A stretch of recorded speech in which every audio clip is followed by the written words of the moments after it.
G'day guys and gal, with the return of the Lord of Iron, another legend of old stirs and heeds the call to battle. The Praetorian cometh. Now full disclosure, this isn't the official Praetorian, this is the major minis version we've been working on for about 6 months or so. We wanted to make it as lore friendly as possible while also making it unique. We asked ourselves, if the big stubborn boy was to return, what parts of his original self would return with him? What parts would he discard? What parts would be new? I wanted to basically go over the model today quickly, with the idea being that if you want him, he's now here and ready, and if you aren't going to get him, at least you can spend the next 2 or 3 minutes checking out an incredible model within an incredible paint job. Probably better time spent than doom scrolling or whatever you're going to do anyways. So with that said, I'm so happy to announce the limited time release of the Praetorian, a legend brought back to the current setting just in time to beat up his metallic brother. When designing this model, I had to think about what piece of his father's armaments he would wield, and the answer was actually pretty obvious. With his hand gone, his father's claw was a no-brainer to use in its stead. For the pose, we actually drew inspiration from the Big E, as we wanted a classic like father like son thing, whilst also matching the more heroic pose vibe of the current setting.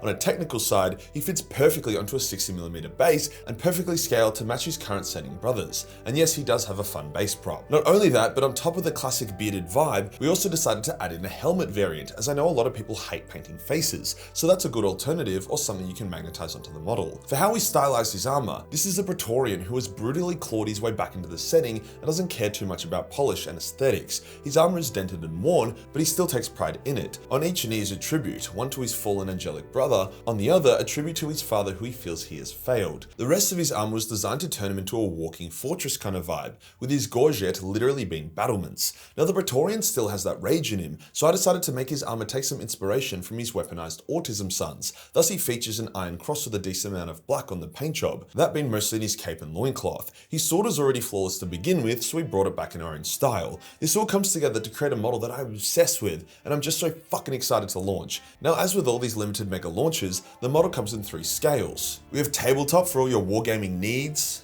art scale for those that want the details bigger so it's easier to paint and submit into painting competitions. Then there is the Titanic scale, which is more of a statue that you can put on your shelf or your desk. We are only creating 10 of these Titanic scale as they are super hard to produce. Model is live right now, limited time only. You do not want to miss out on this bad boy. Link is below.